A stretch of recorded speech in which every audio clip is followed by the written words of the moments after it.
परमेश्वर के दैनिक वचन। पहले जब परमेश्वर स्वर्ग में था, तब मनुष्य ने इस तरह कार्य किया जो परमेश्वर के प्रति धोखा था।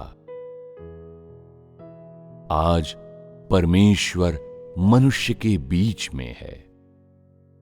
कोई नहीं जानता कि कितने वर्ष हो गए हैं, फिर भी कार्य करते हुए मनुष्य प्रवृत्तियों से गुजर रहा है और परमेश्वर को मूर्ख बनाने की कोशिश कर रहा है।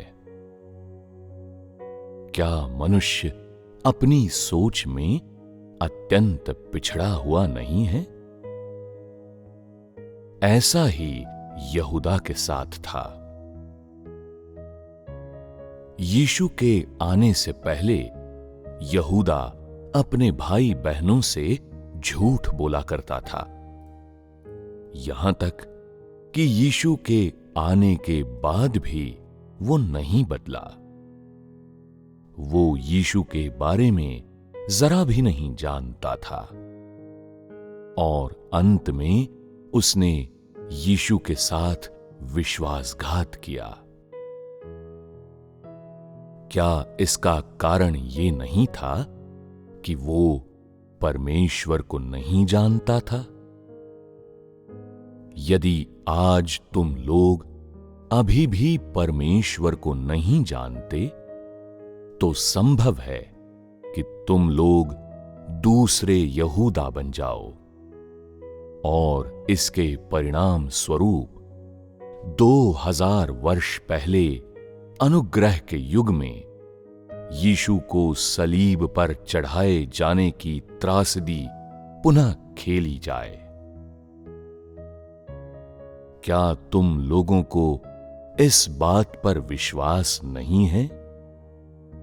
ये सच है। वर्तमान में ज्यादातर लोग ऐसी ही स्थिति में हैं। हो सकता है मैं ये बात थोड़ा ज्यादा जल्दी कह रहा हूं और ऐसे लोग यहूदा की भूमिका निभा रहे हैं। मैं अनर्गल नहीं कह रहा, बल्कि तथ्य के आधार पर कह रहा हूं और तुम विश्वास किए बिना नहीं रह सकते।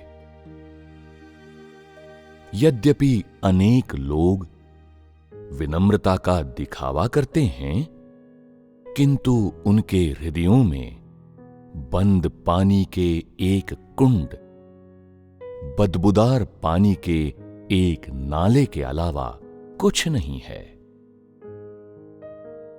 अभी कलीसिया में इस तरह के बहुत लोग हैं और तुम लोग सोचते हो मुझे कुछ पता नहीं है। आज मेरा पवित्रात्मा मेरे लिए निर्णय लेता है और मेरे लिए गवाही देता है। क्या तुम्हें लगता है कि मैं कुछ नहीं जानता? क्या तुम्हें लगता है कि मैं तुम लोगों के दिलों के अंदर के कपटपूर्ण विचारों या जो चीजें तुम अपने दिलों के भीतर रखते हो, उनके बारे में कुछ नहीं समझता? क्या परमेश्वर को धोखा देना इतना आसान है? क्या तुम्हें लगता है कि तुम परमेश्वर के साथ जैसा चाहो वैसा व्यवहार कर सकते हो? अतीत में मैं चिंतित था कि शायद तुम लोग लाचार हो, इसलिए मैं तुम लोगों को स्वतंत्रता देता गया।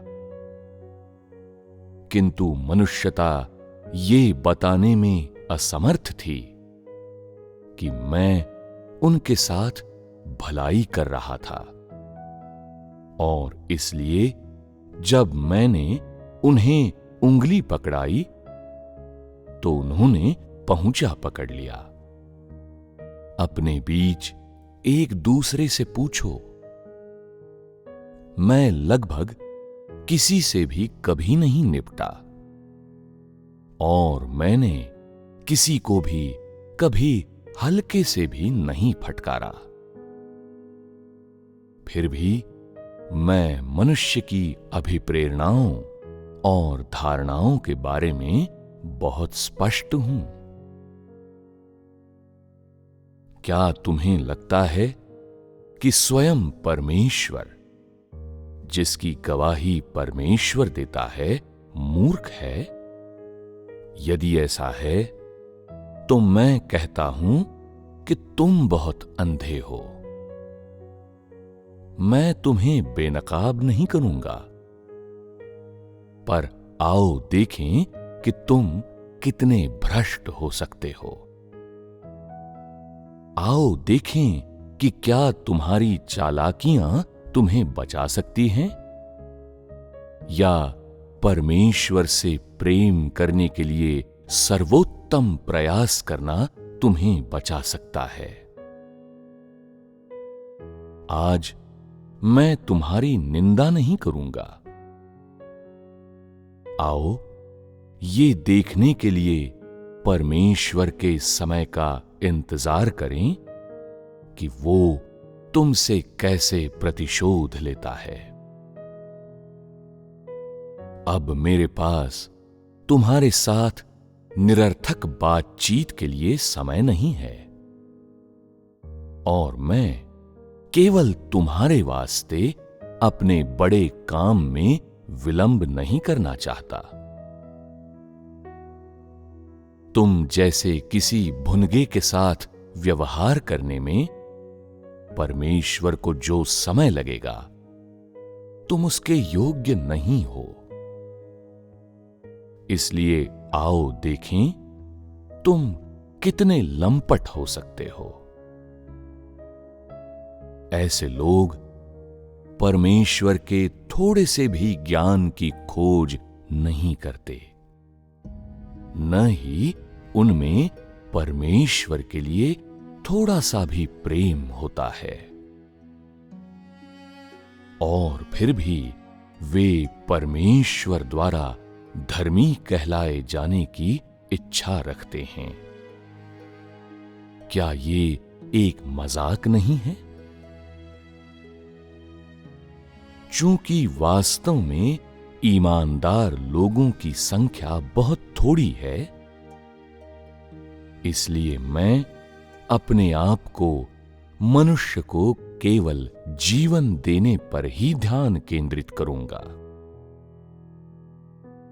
मैं केवल वही करूंगा जो मुझे आज करना चाहिए, किंतु भविष्य में मैं हर व्यक्ति को उसके कार्यों के अनुसार प्रतिफल दूंगा।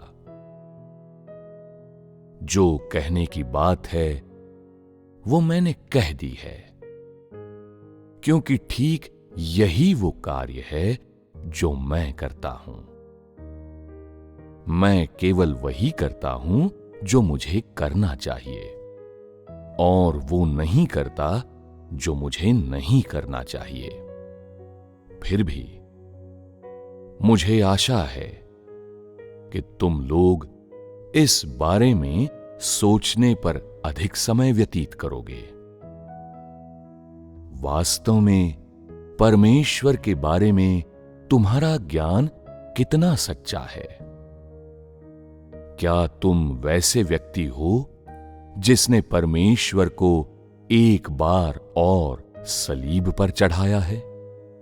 मेरे अंतिम शब्द ये हैं, धिक्कार है उन लोगों को जो परमेश्वर को सलीब पर चढ़ाते हैं।